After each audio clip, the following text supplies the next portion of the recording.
What's up, everybody? Welcome to the Oye Dimelo Cinema Club. I'm JP Cerno, and joining me is Michaela, as always. Also, we got Steve Dez in the house, El Don Dino, and of course, Naomi. And today we're starting our whole new trend of films. We're reviewing documentaries, and the first documentary we're reviewing was my pick. We are reviewing a film based on the making of, well, it's a behind the scenes look film made by Trudy Styler, who is the spouse of Sting, and it was a movie on the making of Kingdom of the Sun, which was an unreleased movie by Disney, which would eventually become The Emperor's New Groove. That's what this film is about, how Kingdom of the Sun turned to The Emperor's New Groove through collaborative indifferences, executive producers' decisions, and just all around corporate mayhem. So I guess I'll just go in with my initial thoughts. I think the film itself, you could tell, little fun fact about the movie is that it was actually produced by Disney, but it was never released. So there is no official cut available anywhere. You just find the rough cuts.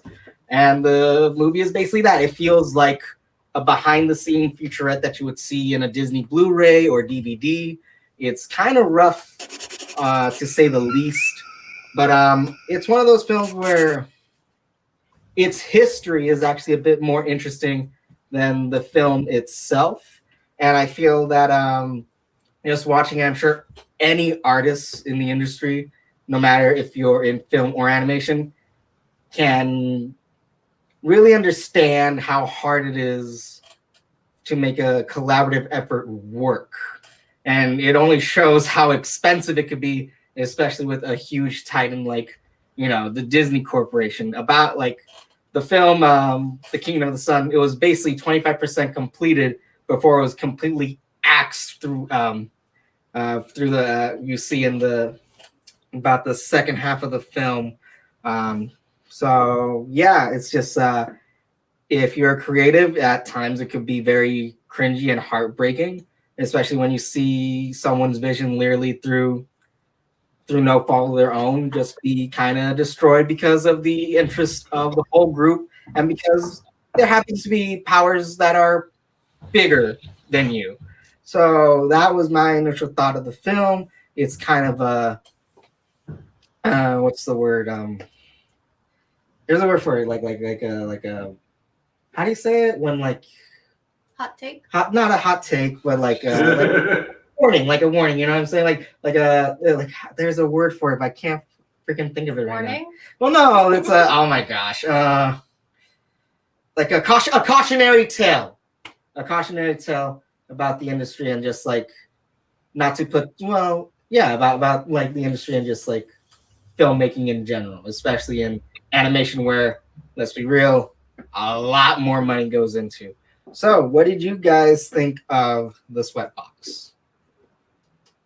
I mean, I think I have to agree with you on like how this really does show like what the process actually looks like. I feel like as artists we have this bad habit of like glamorizing what the process is and how it's like being immersed in your art and like and how like collaborating with everybody, like you end up making something bigger and better, when at the end of the day it's so much of just meeting in the middle that you end up with something that's completely unrecognizable. And like I feel like that's something that we don't talk about enough as artists who collaborate, especially like as actors and like filmmakers.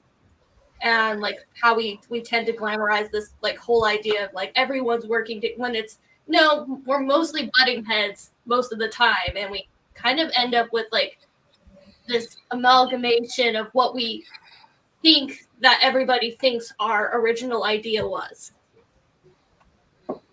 If that makes sense. I appreciate. Can y'all hear me? Yeah, I appreciated watching this. You both are correct on the creative process. There are a lot of things that come into conflict when you're discussing with things with other people, and then your idea is not taken into consideration, or your opinion is like invalid or something like that. So I really enjoyed watching this, because then I'm like, now I recall certain things and why I wasn't chosen or something like that. You know what I mean? But so it just brought this whole thing of like, this is what it's like. This is what we're all not really talk about when shit goes down. You know what I mean? So those are what I consider my initial thoughts.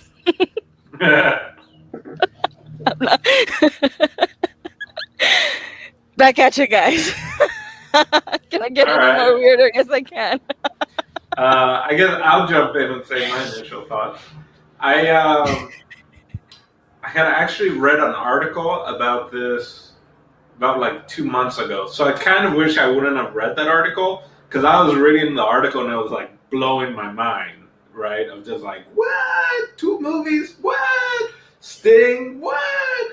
So once I was watching the documentary, I can tell that a lot of what that article, a lot of the information they got, that they put in the article, probably just came straight out of the documentary. But they also went ahead and interviewed some of the people that were participated in the making of it. So people that you see in the documentary were also part of this article that I read.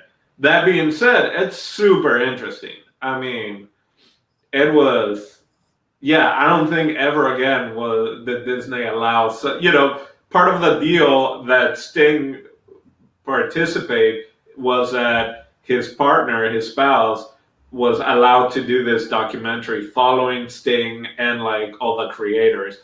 So I don't think since then Disney has probably gonna just allow outside filmmakers that they don't like actually have control in the way they're gonna edit it. Because yeah, it's got some great footage from actual. I mean, they dropped the F-bomb. I was thinking, oh, this is going to be somehow produced by Disney, but clearly it was an early cut where you hear the F-bomb being dropped. I don't know what, at least 5 times, something like that. So yeah, I enjoyed it. It was really interesting on so many different levels, not just like you guys talking about the creative process, but also for me, from the point of the appropriating different cultures and stuff like that. And even Sting kind of mentioned that, and there was some talk of that. So that to me is interesting hearing, and I guess we'll probably go into this later on, but just that when this movie came out, there was already rumbling and talking about kind of different cultures and Disney taking those cultures and trying to do their own thing, and but I was really interested in hearing that aspect, and the fact that that was even left in that cut that we were able to see. So it's I wish Disney Plus would put this on, man. It'd be so great. They have all the Mandalorian back. They have all these different like the people that do the rides and design everything. Like, how great would this be? It's like Taxi Cab Confessions. Just yeah, that's it. That's all I got for initial thoughts. Cheers. Cheers. My initial thoughts. I had so many. I had so many initial thoughts. I had so many ways I could take this movie, and dissect it, and definitely we're gonna touch the cultural appropriation aspect of it. But based on, I personally didn't want to come off the gate feel like JP, and just spew hate on this movie. So I wanted to. I wanted to dissect what each individual had as an initial thought, and there's a lot. Definitely, what Michaela said, the whole collaborative effort that it is to put this type of project together is definitely daunting, and there's so many layers in between that. That was like looking back, because I saw this documentary literally, I think maybe the day after or 2 days after it got suggested, and I didn't watch it again. typically, like, if I really like something, then I rewatch it beforehand just to like get that initial boost.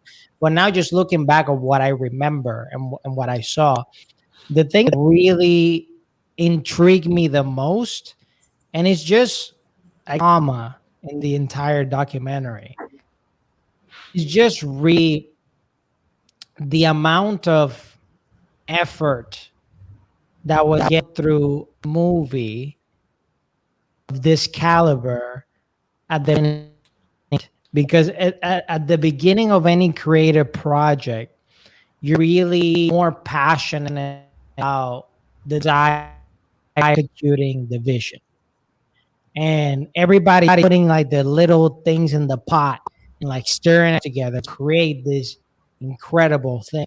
But then when you have people that are, you know, corporate, and they don't care about the vision. They just care about, like, how can we make the most amount of dollars out of this. They can dumb down your idea in order to, like, seek the profit that they want. And that's when you start seeing also that even in a project you could have both people. You have the creative folks that literally all they care is to put the story and the vision forward that they specifically want. And the other people that go like, oh, I'm fired, but I'm still going to get paid. I don't care, like, and they're just there for the revenue. And that was a great dichotomy that I love about seeing in this documentary. And also, I felt like, in part, this documentary, I felt like I was Sting's psychiatrist. I don't know if you guys feel like that, but I did. And that's my initial thoughts. I kind of felt the same way because it did focus a lot on Sting. Though at the end of the film, I didn't feel as bad because, like, I feel like that guy was on vacation. Like, every other scene is like, oh, you're in Italy now? Oh, that's chill. You're touring now? Oh, that's chill.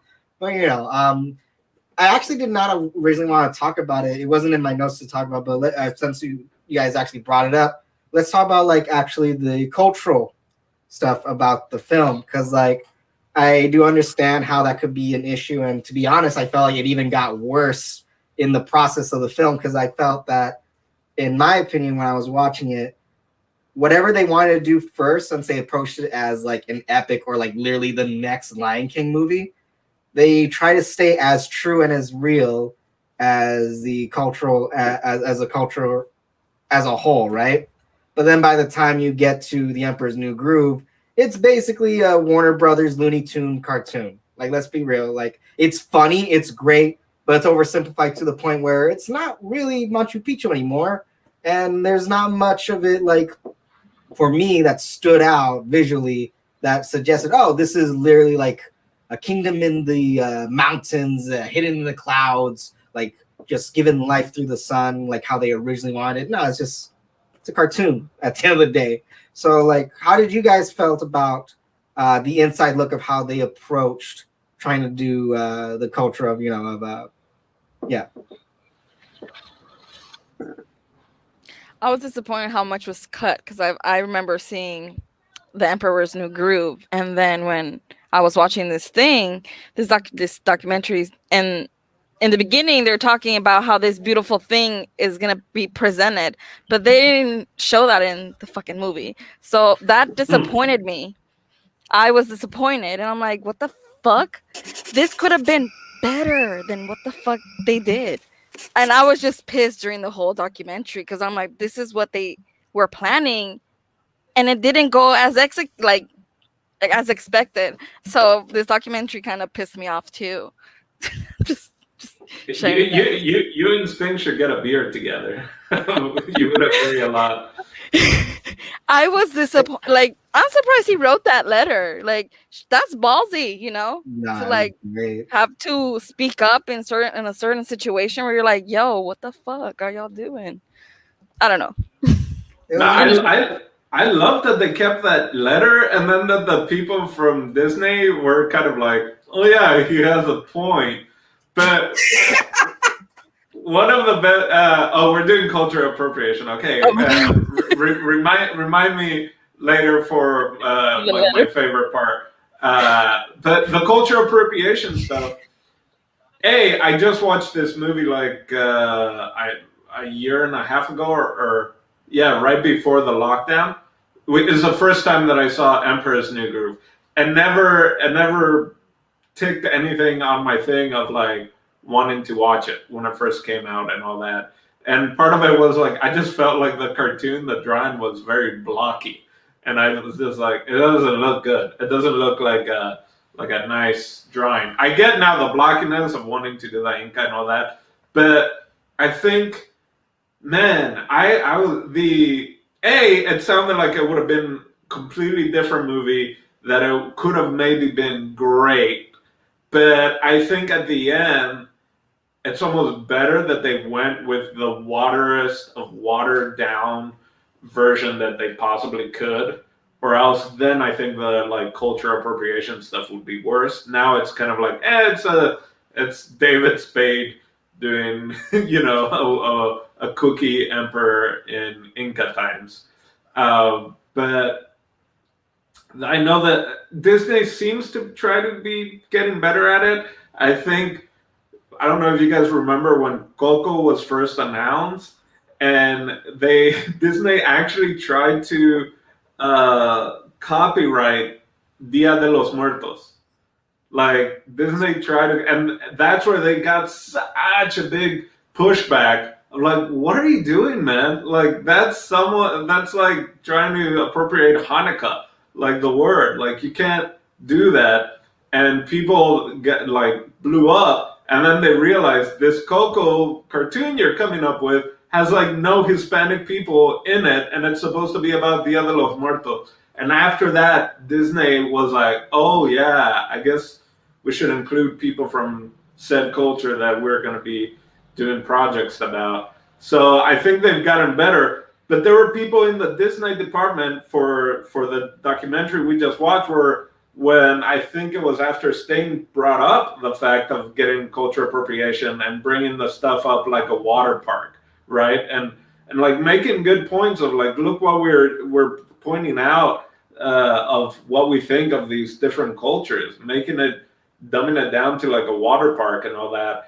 And some of the Disney, they weren't execs, I don't think, but they were, a little higher up. It's like, well, there's always going to be, you're not going to be able to make everyone happy, right? There's always going to be pushback. But I guess until the strings really start getting pulled, we just keep going.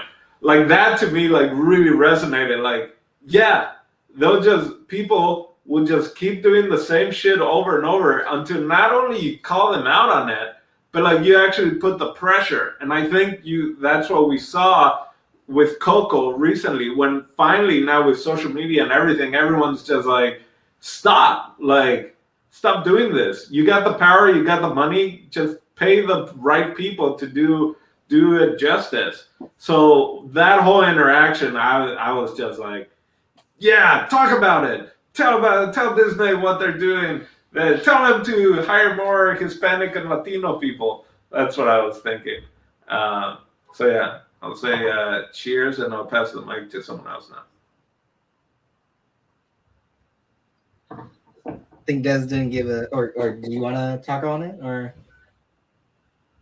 Well, it's one of those things where I feel like there's a lot about that I'm still learning about. Mm-hmm. And let me just talk real quick for Michaela. So David Spade is Michaela's brother, and that reason she can't like comment too much because she got paid. You know what I'm saying? I'm sorry. No, it's fine.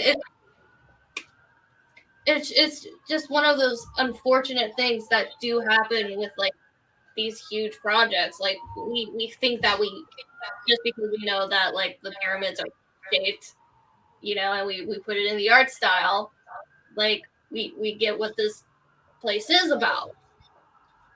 And I think that if they would have went with the Kingdom in the Sun film, I think it would have been, I don't know. I feel like their idea was very convoluted at the start anyways, like the fact that they were bringing in like necromancy into that culture, like, but see, I don't know enough about Inca culture to know if that was like actually a huge part of their like religious system, or if that was Aztec or Mayan, or because like I have a feeling that those tend to get very intermingled stylistically when white people play around with that area of the world. Well, as the person who lived the closest to Inca territory, let me tell you about necromancy. Oh no, I don't know. I mean, but see, you would know better than I would, so like, and that like they were gonna make Yzma like almost like a voodoo priestess. That was like the base idea. So She even had a little tiny servant statuette, like literally making a stone god. Right. Her servant. And it's just like, and that was based off of the Easter Island heads. Mm-hmm. So it just kind of shows how clueless we can be when it comes to specificity, when it comes to very specific things. Like those were three very dominant, prominent cultures of those areas. So it's just one of those things where I feel like since like we lost like the depth that they were trying to go for, I'm articulating this poorly, so I'll pass it on to someone else. Like, all right, I'll go ahead and take it. For me, the thing that bothered me, like really bothered me, is because I just like, you don't have to show me. I know I'm right, and you don't have to show me. You don't have to show me the payroll to tell me that I'm not right, because I am right. And what pisses me off about projects like this is the distribution of wealth. And the lady that played basically the evil character of The Emperor's New Groove, I bet you, just based on like the fact that she was also teaching like I think it was like dance or something like that, and stuff like that, I bet you she didn't properly get compensated for her role here in comparison to a guy like a David Spade, that maybe at the time he was like the Hollywood darling. I don't even remember that time. Or but maybe even an Owen Wilson who was in the movie that they cut out, and they barely talked about him, but like Owen Wilson probably got paid more. And the thing is, that really pisses me off, because like, for example, even movies like when we talked about what was it, Babylon, the Tower of Babel, whichever was with Brad Pitt.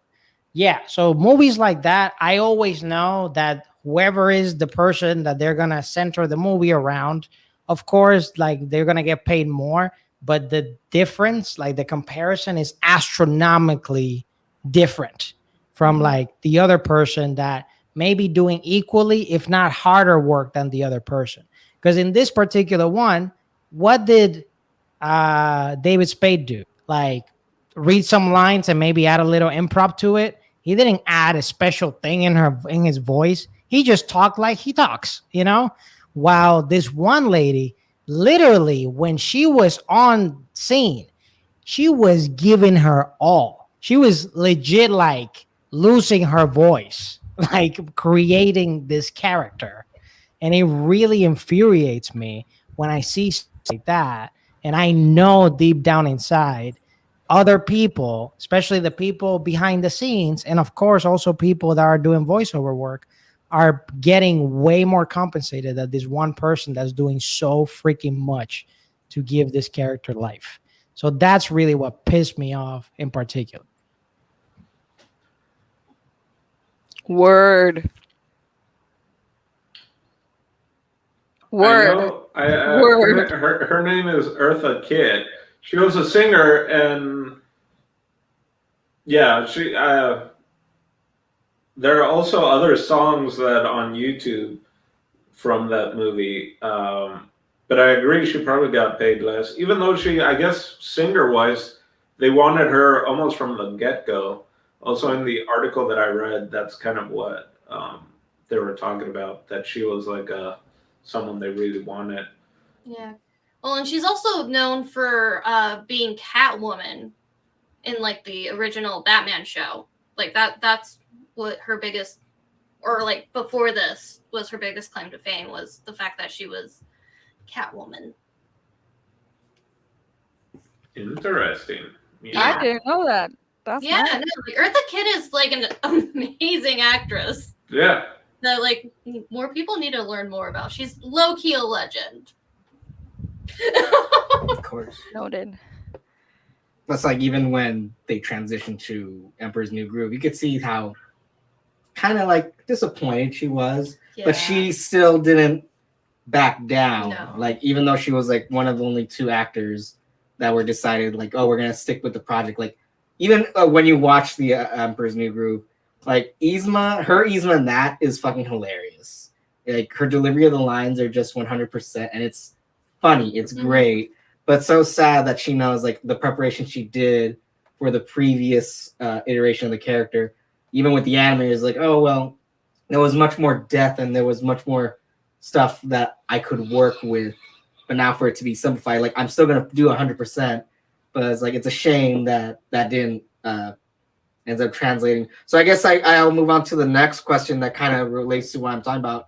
Like, was there anything like in the film that like hit a chord with you guys when it came to like as soon as the second half of the film, like because it was almost like night and day with especially with the animators when the interviews, like so excited for them to doing this Disney epic, and then you find out, oh, it's gonna be more like a buddy comedy, I suppose.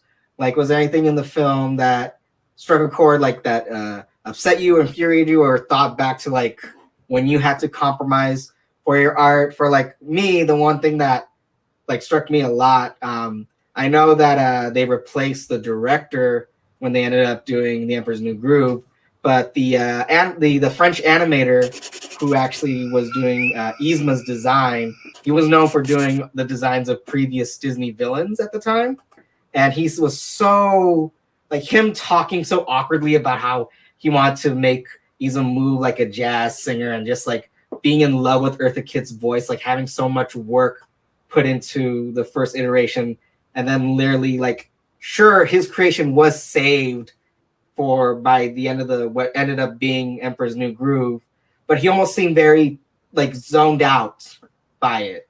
Like he wasn't as passionate anymore, and I felt that. It was like, wow, like this guy literally thought that he was gonna make the next Jafar, you know what I mean? But that ended up not happening, and so by the second half, like he's grateful that she didn't get axed, but at the same time, it's like, okay, it's not what I wanted. It's not as great as I wanted it to be, but you know, like it struck a chord with me with that part. Was there anything in the film that struck to you guys? I mean, I feel like this whole film is just like what it is like to be a collaborative artist, and like it's something I've been thinking about lately. It's just like what it is to collaborate, and how much like how excited you always are when you first start out. Like it's always like, this is the great idea, this is what it's going to be, this is like the expectations for it, and just how like as time progresses, how much more like you have to whittle away in order to bring it to fruition. And so what you start with and what you end up with are 2 very different things. Like it happens all the time with writing, it happens all the time with filming. Like you don't have this, so you're going to do this instead, and because you have to do this instead, it becomes more like this. And so, and it's just something that like I think us as artists don't talk about a lot, is like having to sacrifice for like either skill level or for like a decision that like was completely out of your control, or like how much your finished product is changed compared to what you originally wanted it to be, and how painful that journey can be. Just to piggyback from what Michaela just said, uh, I personally, I think that's one of the reasons, if not the reason, why I decided much later in my life and career to kind of step away a little bit from Hollywood because of that. Because I realized that, for example, me as just an actor, for example, when I started my career, I can only do so much. I can only play around what's given. Versus when you create your own thing, when you create your own world, you get to do and play and do whatever the thing. And that's the reason I gravitate. Like every time I see content, and I don't see that much. I'm on Cinema Club because I want to get exposed to more things. But when I do, the things that I gravitate the most towards, the things that were grassrooted into people starting projects together. For example, I'm a big South Park because it was guys that started creating this world together. I'm a big fan of It's Always Sunny in Philadelphia because of the same thing. I like Chappelle's Show because of the same thing. So literally, when I see series and movies and certain things, the majority of the things that I gravitate towards to, typically like a bunch of buddies got together, they had a very low budget and they made something happen. And those are the things that I typically like, because when I see things with their budgets, doesn't mean because you have their budget is going to be the best thing. But when there's too many people butting heads or changing the idea, that's when, you can get a good collaborative thing, but it might not be as good as maybe the original idea. And that's when you get people that go, oh, the book was better than the movie, or at least that's what I think.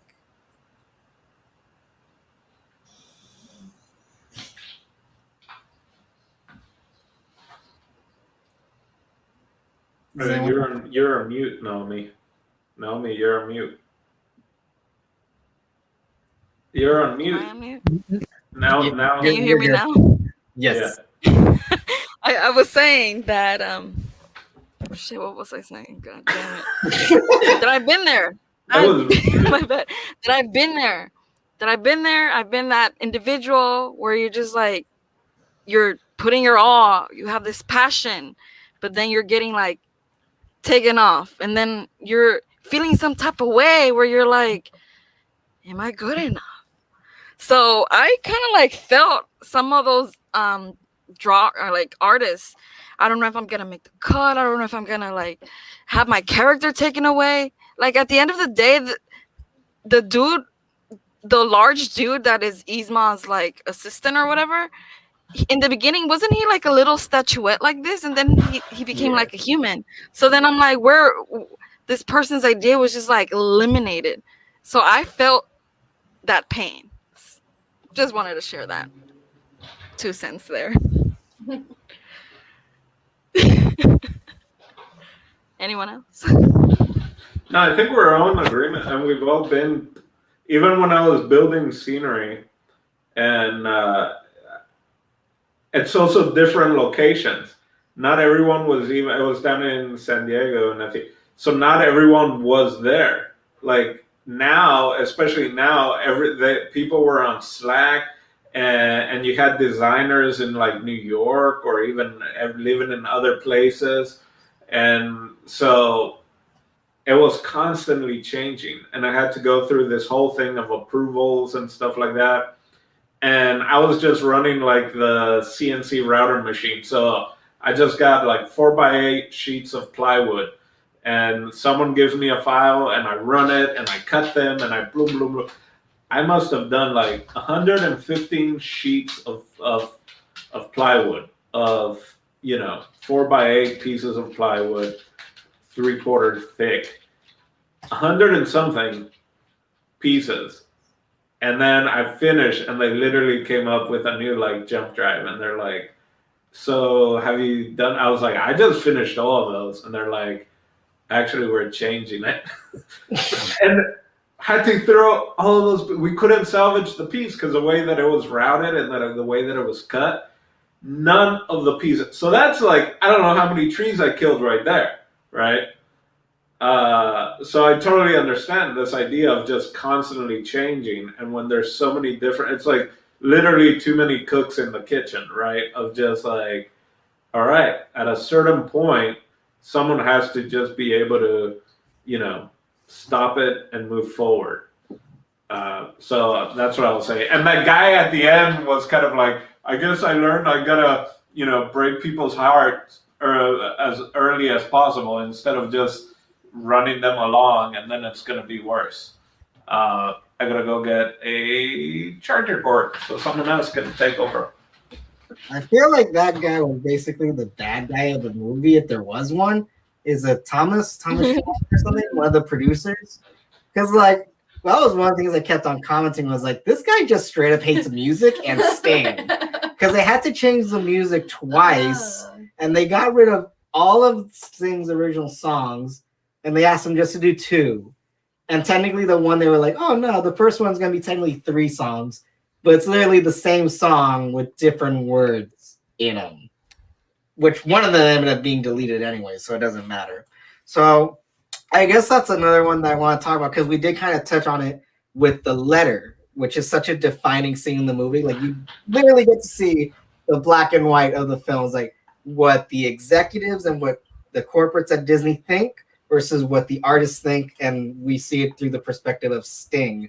So like, do you think that there was any other way, or like we're gonna do the impossible right now? Was there, if you had like a magic wand, what do you think would have been like the right way to go about it? Since they both obviously couldn't.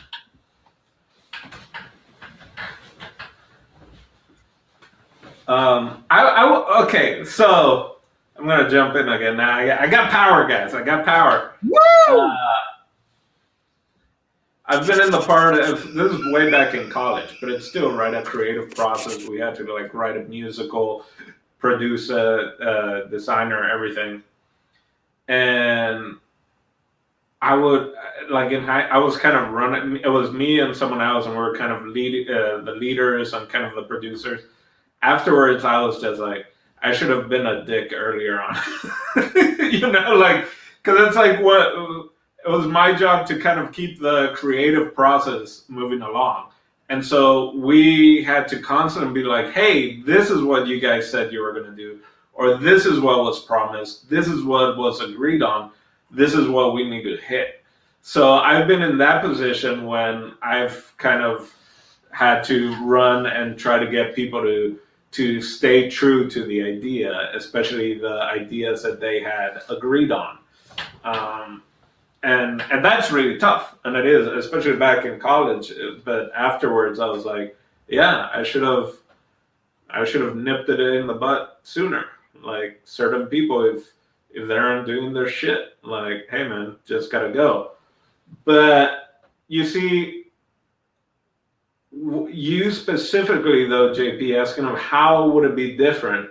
And I think now is where they're kind of doing it different. If you're going to do something culturally specific, then you better line yourself up with people that can represent that culture better than you.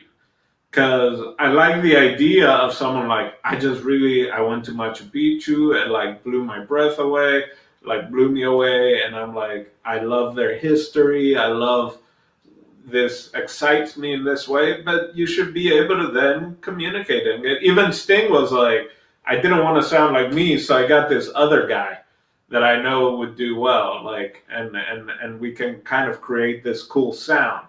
Even him recognizing that, right? Of just like, I don't want it to just sound like a Sting song. I want it to sound like a Disney musical song.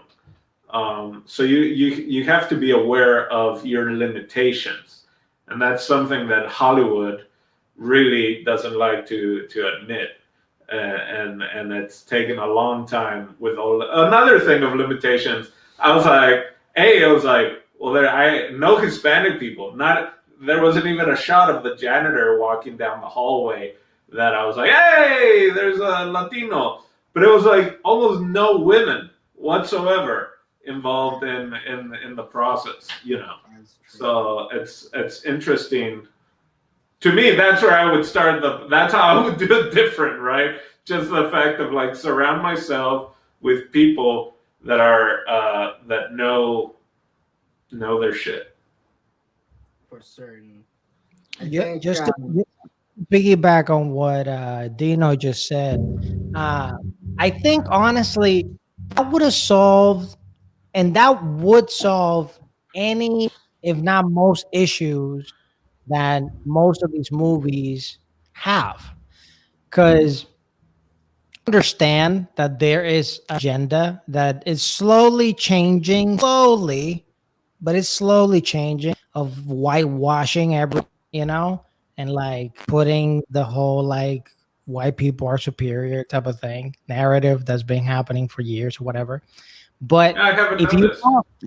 oh, you haven't noticed? But if they would have had consultants, because for example, when they go to Machu Picchu, it's just a bunch of white guys having a good time in Machu Picchu, probably a bunch of drugs, and who knows, one got inspired and went like, "Yo, I want a cool movie about us being in Machu Picchu," and then some other guy went like, "What about if there's llamas, bro? I saw so many llamas," and like that's how this story got created. But essentially, if they would have had, even if they would have brought one of those shamans or local people that were there, like that actually are from there, and they would have like questioned them and grilled them about the culture and like the lifestyle. And okay, to me, I had a back in the day when I was being a comedian and all that, I had a show called Lo que me encojona, which is basically a Spanish version of what I took from Family Guy called What Grind Gears that Peter did one time. And it's just how put it get mad about and you break it down. And when I started it initially, I just did it about Puerto Rican culture. The goal was to expand it to Mexican culture and Colombian culture. But what I realized is that even in Latin America, everybody's so different with the same language, but everybody has a different culture, different lingo, different everything. That it was like LA that I started discovering, oh my God, like how diverse Mexican people are and how diverse Venezuelan people are and like all these different cultures. And I think we have to push, like our people literally has to band together. Everybody in general has to band together and like these Puerto Rican story, the Dominican story, the Paraguayan story, the Mexican story, and like put it out in any way, shape, or form, whether it's like the movies, TV, whatever type of media, but really push it out. Is when you ask people about certain cultures, certain things, their thinking about that culture is so lit. Even up to this day, when I ask people about Mike, which is Rican and Dominican, but let's focus on the Puerto Rican part. People still think, oh, hurricanes and like people in poverty and Donald throwing the paper or something. And there's like so much that they are not even aware of, that it's almost like, I mean, it sucks that it is, but it is responsibility to kind of like push these out. And the only way we can push back and kind of force, I don't think force them, but really like make sure that we are properly represented is by making our own stuff. So, for example, I saw Judas and the Messiah, and there's a documentary about it, and the documentary inspired the film because they used footage from the documentary on the film. And if I didn't watch that, I wouldn't be aware of the actual historic event that happened that made me watch the actual document, made me investigate more about it.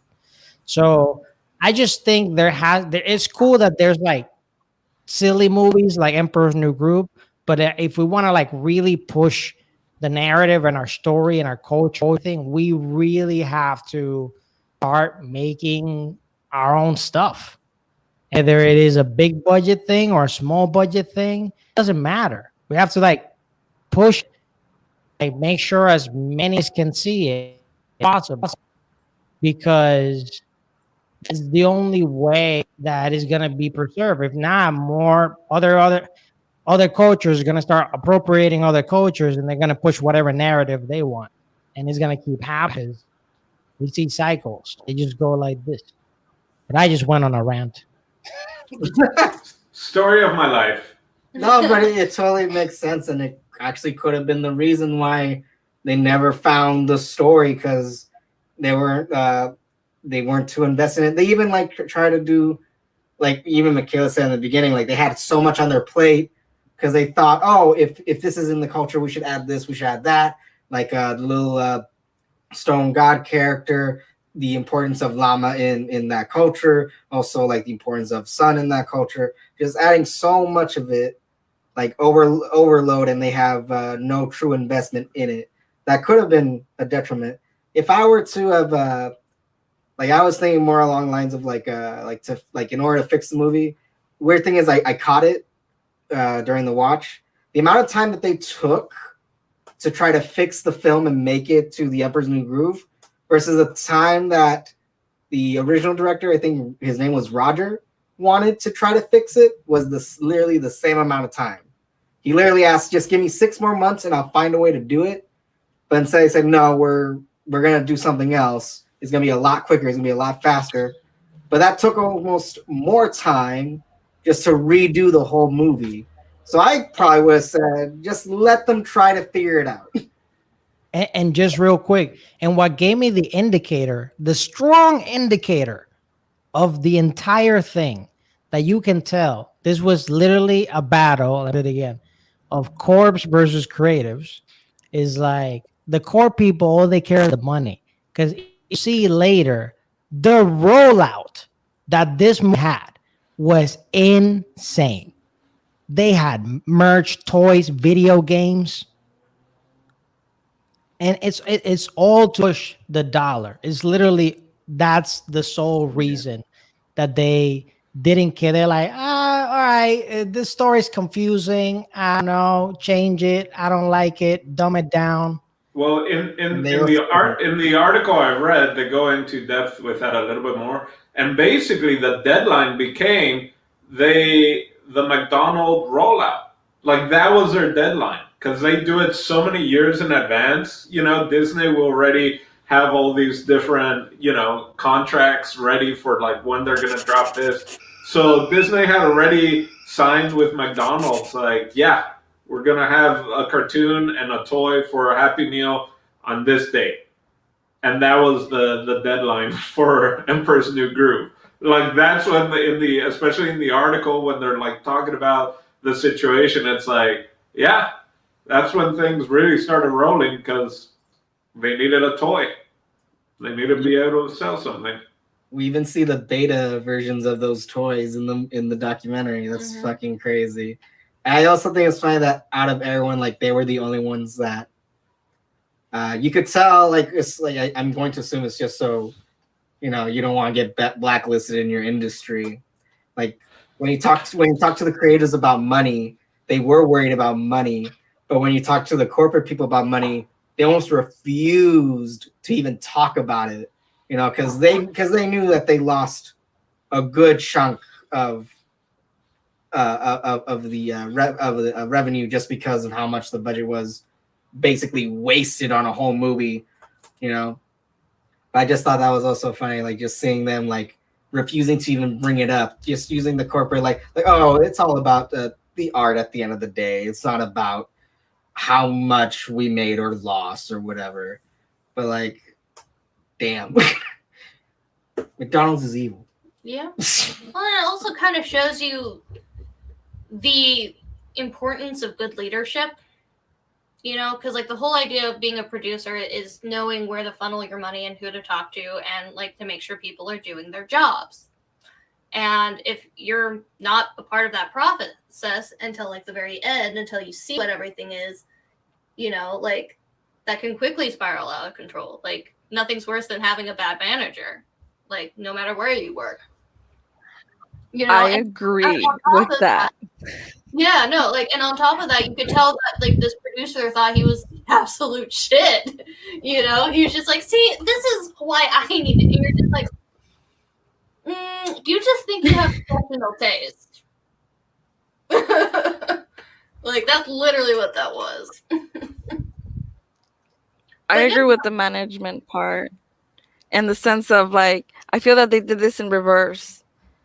Like they tried to make this movie in reverse. Like they got a bunch of creatives, and then I don't know. Like I get that you're inspired for a certain culture, but at the end of the day, management I feel fucked this shit up and didn't know how to lead a group of people to execute properly, and I blame it on management. You know. At the end of the day. So, Sure.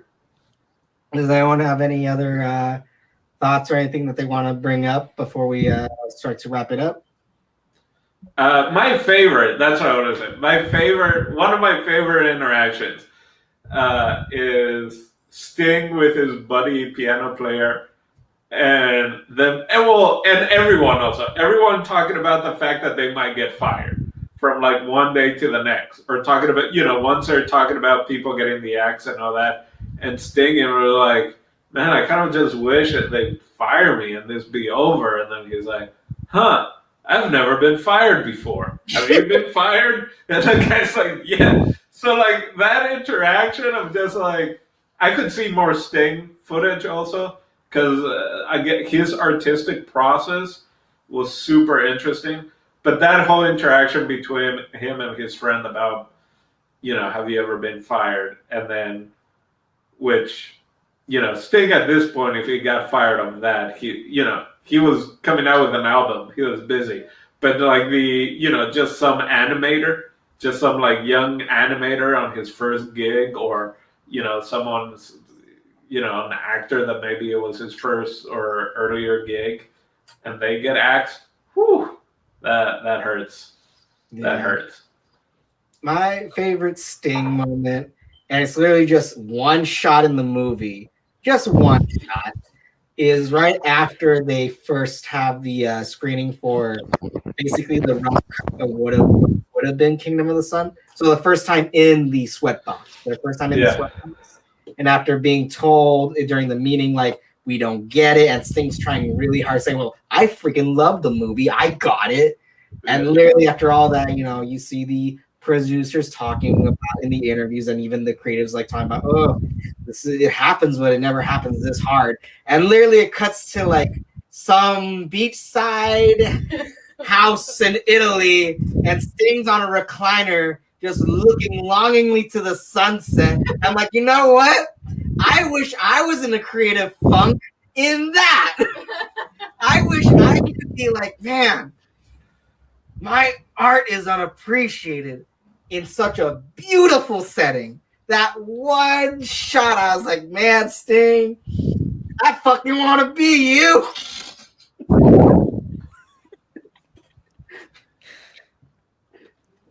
You could tell that. Oh yeah.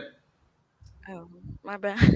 Go ahead. No. I got more stigma, but just like the documentarist, like it starts with all these like artistic shots of like panning towards like the kitchen window or whatever, and there's like tea, and towards the end it's just like just show a clip, just show an interview, just show them hating each other, So even that involved, the documentary is just being like, yeah, this is the footage we got. Like, clearly everyone's, having issues. Yeah, sorry. I guess my favorite Sting moment would be when he's like watching The Emperor's New Groove, and he's just like cackling and stuff like that. And in the beginning, he's like happy about that other first movie, but then he's disappointed, and then all you see him is like happy, like a little child, giggling and whatever. So that was my favorite Sting moment, just like seeing him depressed in the beginning. I mean, happy about the movie in the beginning, then depressed, and then like happy again. That was funny to me. To me, my favorite Sting moment was there were two that I remember. First one was when he's like basically like he thinks he's done right with the whole film, and he's like in some Himalayan place where there's this weird dude with a beard, was like staring at the camera all happy, like like in the water, and and I'm just like, what a crazy thing. He randomly just like pops there, right? And then he gets like told that he has to go back, and he's just like, what the fuck? Like I gotta go and do that thing again, but I'm like working on my thing. And then throughout the movie, I'm not gonna lie, I'm not necessarily like a Sting fan or none of that, but throughout the movie, I'm like, his music is like, I like what he's doing for this. I like it's okay. It's nothing that I care. And at the very end, he does like when he's like recording a song, it's almost like a music video, like part of a music video. And then at the end, he drops it like, I'm Sting, motherfucker. And I'm like, I like that. I like that. I like Sting. Even the song that I think and was the only thing that was like nominated for an award with the ending credits song. I started hearing the lyrics. I'm like, this song isn't about the movie. It's about this movie. It's about how much Sting fucking hated this. Yeah, that whole song was just a process, right? I was like, huh, that's weird. I mean, you could kind of tie it in with a cartoon, but I was like, I don't know if they even heard. I think someone must have just snuck that in, and like people just not realize like this Sting just like talking trash about this process. Man, you gotta feel for him, but that guy was on vacation throughout the whole documentary, so it's whatever. Hey, he's a rock star, JP. I'm sorry that you're not a rock star and can just randomly go to like Barcelona. True. Also, he was working on an album, JP. That's Cutting some slack. And he was touring. And also, I think that since they were filming this documentary about him working on it, he could probably bill Disney to go to Nepal or wherever he was at and be like, I was doing work for you guys. I was just out here, but look, there's footage proving that I was working on this. So, pay my trip. Even his music buddy, because I was so confused when they were shooting the hot tub. I was like, why are they shooting this random guy in the hot tub? And then realized, oh wait, no, that's his music buddy in the hot tub. I was like, oh, okay. Weird, but okay. And then he ended up working with Tom Jones, that music buddy. He went to Vegas. He went everywhere. that music buddy. I mean, Sting may be the rock star, but I think that guy was the second MVP. Very close to it, yeah. So, I guess we could, before we go on to final thoughts, if for some reason King of the Sun, from what the little bits that we heard from in the documentary, do you think it would have held up all right enough for you guys to like, would you have seen Kingdom of the Sun from what you heard, what it would have been or could have been? Well, clearly, I'll go real quick. I didn't watch Emperor's New Groove till 2 years ago. Only reason why I was watching, I was visiting a Paraguayan friend, and they had a kid, and the kid was like, let's watch a movie. Let's watch the Emperor's New Groove. And I was like, all right. And I watched it. So, would I have watched the other one? I don't know. It seems like it was darker, and it intrigues me. I'd be like, huh, it'd be like it could be a completely different tone, and maybe I would like it. But if I just don't see it that it would have worked. Like if it would be a darker subject matter, but doing that how the Emperor's New Groove worked out, I think it would have aged horribly. And I think that would be a huge talk of like, oh, Dr. Seuss canceling this. Let's cancel Kingdom of the Sun, because that's That's just bananas. So yeah, I am intrigued. If it was super dark, I would totally be down for a dark Disney cartoon movie. That you know, let I think that me. movie was ahead of its time for that era. Like I feel like it was ahead of its time for it to be released. It had too much mystical of creation that Disney was like, "What the fuck? This goes against our Christianity, whatever Christianity, Christianity." You could tell I'm not religious. Definitely not VeggieTales. So Yeah. yeah, Okay. like Kingdom of the. I was gonna say Kingdom of the Skull. Kingdom King, Hearts. King, yeah, Kingdom Kingdom of the Hearts. Skull. It Oh, almost seems more of a Pixar film, right? Or almost like a Rango kind of would have Kingdom DreamWorks. of the. Maybe. Yeah, or DreamWorks, but just the fact that the tones and stuff like that, it's like, yeah, I can kind of see Pixar doing that more so DreamWorks. But yeah, definitely now it could be something that would um, that would make more sense. Mhm. Yeah. Well, it's funny because like the weird thing is like the thing that I got the most, or like I wish I could have seen that was actually the darker stuff, and it was the stuff that seemed like the most completed. Like just hearing Eartha Kitt's song, like what could have been, and just seeing the visuals of what they did finish that we saw in the film. I was like, if it was finished, I would definitely watch it purely just for that bit. Cause I actually don't know. Yeah, it did seem like there was so much they wanted to do that probably felt like the story would have been not not crowded but messy. Maybe it would have been overdoing it. It would have been too much story for such a like. I don't know. It's so weird because like it is purely hypothetical. But I would have just purely for the Eartha Kitt bits from what we saw. Like if those were completed to like how they wanted it to be, I would effing love it. I would effing watch it just for that. But yeah, I mean, I think the closest thing where we're gonna get to that is like Road to El Dorado. So whatever. There are some clips on YouTube of some of the unreleased songs and what cartoon somehow they were put on there. So if you're interested, you can. I think it's like two more Eartha Kitt songs, maybe. But I would totally listen to if they release all the songs that Sting did. It's like I'll listen to it. I'm not again a huge Sting fan or La Policia, but I'll definitely listen to the cracked out original version of the Emperor's New Groove. I heard there's even a featuring of Sting with Soldier Boy. Nice. He's back.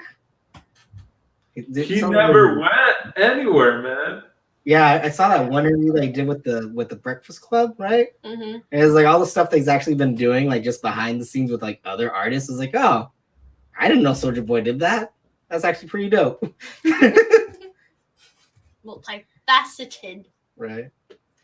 Radio. So I guess that's about does it. So let's just move on to, of course, our final thoughts. I'll start. My final thought is that I would definitely recommend this film to any animation fan because this is probably the most honest in depth that you're gonna get out of like how Disney makes its movies, and it's such an interesting look to see. Like, yes, like in the lifespan of like from A to B, like there is gonna be a lot of stuff that gets the cutting room floor. We see it on all these special features like deleted scenes, storyboards. I feel like this film shows like how much like Disney is willing to cut out if they have to, because like it's literally night and day with what were they making to what it became, and it's a very interesting piece. And I feel like anyone who's a fan of animation or who just wants to like see that sort of thing, I would definitely recommend it to them. I know that as kind of a slow burning film as it was, I did enjoy it. I was intrigued. It got me interested. And those are my final thoughts. What about you? I mean, I think I wouldn't really suggest it just because it was frustrating for me to watch because it was such a rough cut. But I also get that that's kind of the point. You know, like, this didn't feel like a film to me. That's it. That was the Not end true. of the thought. That was the end of the thought. All right. I guess Initial thought. Oh. Initial final I'm thought. not stuttering right now. Got to do a second review like the movie. Go Yeah. ahead, Dio. Thank you. Namaste. I enjoyed the documentary of the shit show that was the making of Emperor's New Groove. Literally, when there's like, you don't want to see how the sausage is made, like, this is how the sausage is made, so much so that they took the sausage and did not let people eat it. So, like, it's even more in sausage form than what it would be if they would have released this, like, documentary or part of it.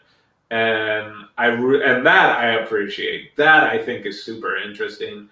And it's something I'd recommend people that are, again, either animators or interested in big Disney fans, or maybe Emperor's New Groove is their favorite Disney film, because I'm sure there's a couple of them. So I would recommend it to those types of people, especially it's not easy to find or locate this documentary, so it would be a very select cult kind of group of people, but I would definitely talk about it.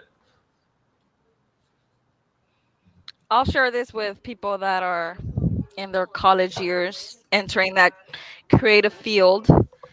There's so much that's said here where you actually, when you're in these rooms with people, you feel the pain. And if you're an empath, you feel the hard work that was placed here. And this is like a raw reality of what it's like to be in those offices. And I really enjoyed watching this rough reality.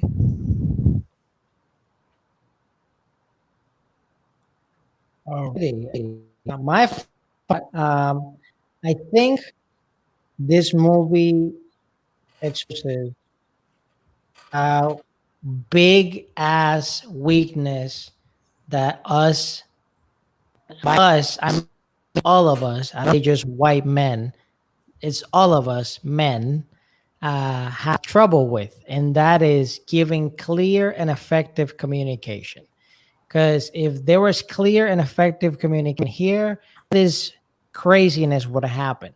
If the corporate people would have just been, hey, creatives, we want to about South America and llamas. We want it to be silly. And while you guys think of the story, we're just going to be over here doing deals and doing cocaine. Okay.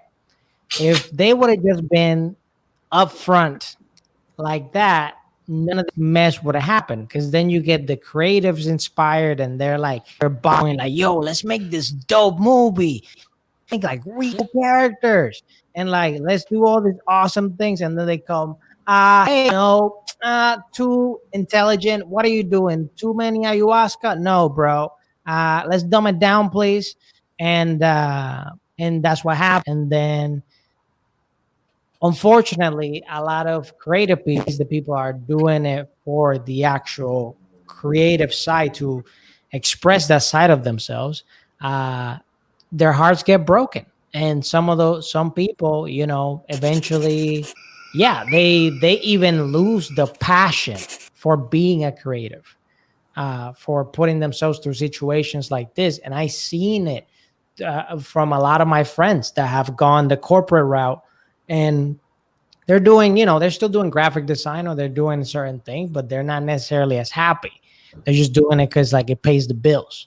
And it's unfortunate that like those things happen, but it's a good experience to kind of peek a little bit behind the curtain, because you think you watch a movie or you think of this specific company that got marketed to you a specific way that has to be perfect and dandy and everything. But no, just like Amazon, there's a lot of bullshit behind the scenes. There's a lot of stuff that they try to like hide and not, and people, they might hear about it one day, but a week goes and there's so much things happening that you forget that these things happen. And Hollywood from the outside might look very pretty, but there's a lot of broken hearts and there's a lot of dreams that get killed. And I'm happy that I got to see this movie. Would I recommend it to another person? Maybe to a person that's more inclined to the creative realm and wants to do this type of work and stuff, not to just a regular person, because they might not be even interested in watching this stuff. And just because of the quality of it too, they might be a little turned off because it's a little dated. But if you love Sting and feel like doing psychiatry for a little second, watch it for sure. We could have had Peruvian Owen Wilson. Well, that's our take and review on the Sweatbox. Now I'm going to bring it over to Des. What's our next documentary? Ooh. Well, it is the turn of, let me pick randomly, is Dino. Is your turn. What? Pew, pew, pew, pew, pew. The Oye documentary, Dimelo, is going to be Landfill Harmonic. And it's it's a documentary, and it's in Paraguay. And it's a music teacher that's trying to have a music program for kids, for students from the community that lives on the landfill. And they have no instruments, so they end up making instruments from the trash. So this documentary is going to be taking a look at that. Cool. So Landfill Harmonics is the next documentary. Landfill Harmonic. Harmonic or harmonics? Harmonic. Oh, just harmonic. So I messed up. Landfill Harmonic without the S. Just forget that there's an S. The S doesn't exist. The S is silent. Yes. For Naomi, for Don, Michaela, and JP, and me, Steve. We'll see you next week on the documentary. Bye. Bye. That's a silent one. Hey, I'm JP Serno. Thank you for watching Oye Cinema Network. Please click here for additional videos, and don't forget to subscribe. That's our new theme song.